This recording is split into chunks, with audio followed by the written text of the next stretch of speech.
Ah oui, parce que j'ai pris des notes. Hi! Je viens vous faire un petit retour sur les 2 semaines les plus compliquées de ma vie. J'espère que vous allez bien. Moi, c'est mitigé. Ça fait 2 semaines que je suis rentrée des États-Unis. Je suis de retour chez mes parents en France, dans ma petite Normandie. Avant de commencer quoi que ce soit, 34 800 vues sur ma dernière vidéo YouTube. Qui êtes-vous? Vous sortez d'où? Je ne comprends pas. Alors 1001 fois, merci parce que... Qu'est-ce que j'en avais besoin de tout cet amour, de tous ces retours d'expérience pour me dire non meuf, tu n'es pas seule. D'autres pèlerins dans ce bas monde vivent la même chose que toi en ce moment. Enfin bref, les avantages et les inconvénients d'être rentré. Je vous propose qu'on commence par le moins bien. Parlons du nerf de la guerre. Le blues, la tristesse, la déprime. Je vous l'avais dit, pas vrai?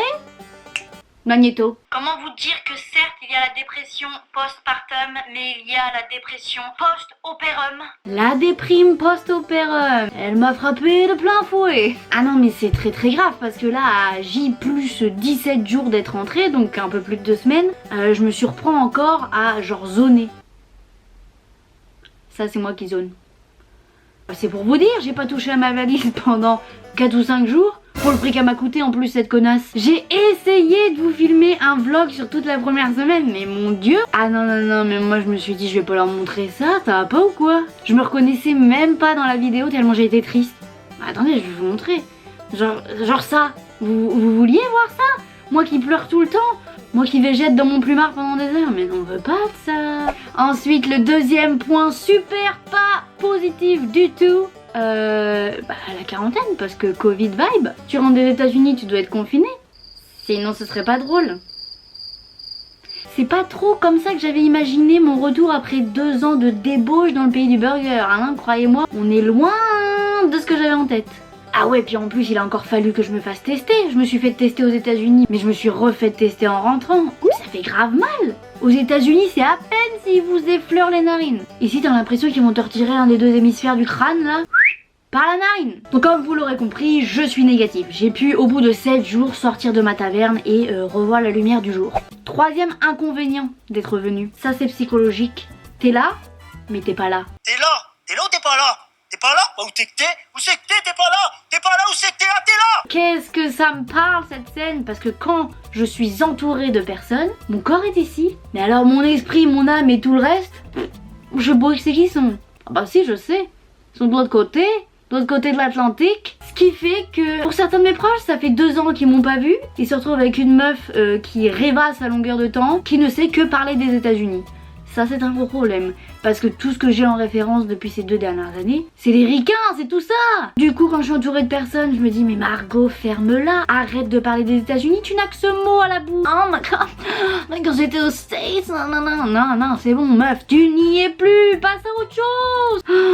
C'est dur, vous voyez, c'est très compliqué. On se sent clairement pas à sa place, on se demande mais qu'est-ce que je fous là? Parce qu'en plus de se demander ce qu'on fout là, on n'a pas trop envie d'être là non plus. C'est contrainte et forcé qu'on m'a ramené ici. C'est parce que mon visa a expiré. Sans quoi, je serais toujours là-bas, il n'y aurait pas de souci. Un autre inconvénient d'être rentré, la paperasse. Parce qu'en plus on est dans un pays qui adore la paperasse. On adore faire des papiers pour tout, pour rien. Pôle emploi, la CAF, le RSA, l'URSSAF, sécurité sociale, mutuelle, assurance. Quand il n'y en a plus, il y en a encore.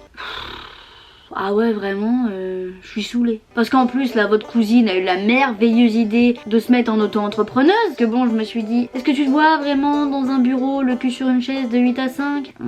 Pas trop non. Donc ouais je me suis dit la meilleure solution c'est de me foutre en freelance comme ça. Je travaille où je veux et puis quand je veux. Donc on fait de la paperasse. Allez mon dernier point qui relie un peu tout ça et le fait que je me sois lancée en micro-entreprise, l'absence totale de confiance en soi professionnellement parlant. Bien que j'ai fait 2-3 missions marketing par-ci par-là, j'ai pas vraiment pratiqué mon métier, en tout cas pas aussi sérieusement qu'avant. Si bel et si bien que je suis revenue ici en me disant est-ce que je vois encore quelque chose là sur le marché du travail ou est-ce que je suis complètement à la ramasse? Non, c'est vrai que c'est compliqué de se remettre dans le bain mais faut se faire confiance. De toute façon faut bien essayer hein.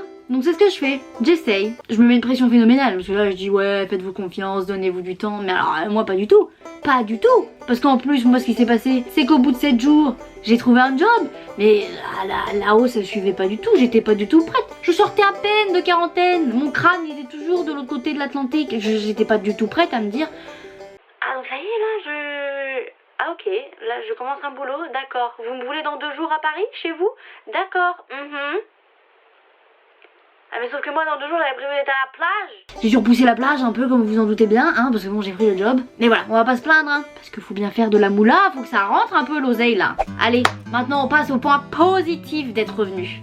Premièrement, j'ai pu rencontrer des bébés. Enfin, tout le monde dans ma famille a décidé de me faire des marmots là pendant que j'étais là-bas. Donc ouais, j'ai pu pouponner et ça met du baume au cœur.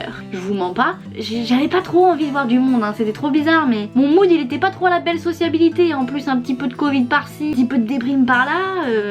Ouais, j'étais pas trop chaude pour voir plein de monde. Bah, d'ailleurs, j'ai toujours pas vu mes potes. J'ai juste vu ma meilleure amie. C'est tout. Ouais, j'adore les bébés. En plus, c'est pas les miens, donc c'est tout bénef.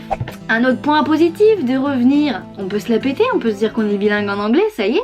Ah ouais, en fait, ça j'aurais peut-être dû le mettre dans les points négatifs. Parce que maintenant, ma langue réflexe, c'est l'anglais. Ce qui fait que l'autre fois, quand j'étais dans la salle d'attente de l'ophtalmo, et que la mélodieuse, douce et raffinée nouvelle chanson de Cardi B s'est lancée à pleine balle sur mon téléphone, vous savez, la WAP là.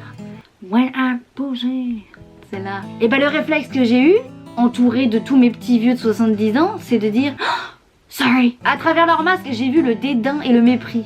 Qu'est-ce que c'est cette merloc là? Qu'est-ce que c'est fou là? Donc ouais, c'est pas terrible ça. Un autre point positif, vous êtes prêts? Ne plus payer une baguette de pain 4$.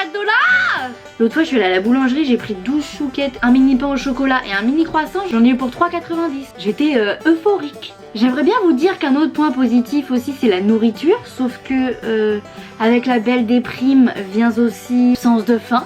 Ouais, clairement dans mon plumard, en plus de végéter, je me laissais clairement dépérir, je ne mangeais pas. Mon père était inquiet. Oh bah mais tu manges hein? T'oublies pas de manger? Mais pète, j'oublie pas de manger, c'est juste que j'ai pas faim du tout. Là tu vois là, je vois un beau bœuf bourguignon, la seule chose que j'ai envie de bouffer, c'est une boîte de 20 nuggets de Burger King à 2$. Allez, on va pour un dernier avantage. Ne plus voir de tweets de Jésus sur l'autoroute. Alors ça va falloir que je regarde sur Google si j'arrive à vous trouver, parce que je suis sûre que vous devez vous dire mais qu'est-ce qu'elle dit la couille là? Ah, c'est pas beau ça. Bon, et on est d'accord, hein. Je rigole du fait que apparemment Jésus tweet. Je rigole pas de Jésus en lui-même, hein.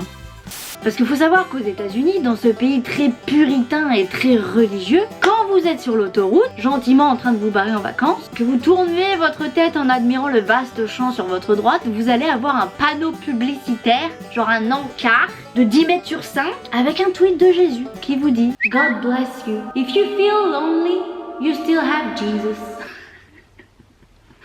Putain, il me manque trop ces Américains. Ah, donc voilà. J'allais vous dire en conclusion... Mais je sais même pas quoi conclure de ça, même moi je suis dans le flou total. Comme je vous l'ai dit, j'ai même pas l'impression d'être complètement là. Je vais juste vous dire que pour toutes les personnes qui sont en train de traverser la même chose que moi, mais... I feel you. Oh là là, ouais, I feel you. Mais ça va le faire. On va faire des projets, on va rebouger un peu tout en faisant attention parce que Covid, blablabla, sauf si ça fait bien chier. Ça, je pense que honnêtement, mon retour il serait bien différent s'il n'y avait pas une putain de pandémie. Enfin non, je trouverais toujours quelque chose d'autre pour me plaindre, donc... Maman? Ah ok, j'ai bientôt fini. En bref, ce que je veux dire, c'est que les personnes qui sont dans mon cas, on est en train de vivre une période de gros changements, donc il faut être patient avec soi-même. Voilà, faut pas se mettre la rate au courbouillon, comme dirait mamie. Et puis il faut surtout aussi avoir des proches qui comprennent que c'est compliqué en ce moment. Donc voilà, nous en demandez pas trop non plus. On va pas se forcer, et puis tout va rentrer dans l'ordre, et voilà. Et puis si on doit repartir, bah ma foi, on va repartir, hein. Je suis sûre que de belles aventures nous attendent encore. Suffit juste d'être patient. Continuez de vous abonner et de liker comme des fous malades. Oh, on est bientôt 5000. Allez, des kisses.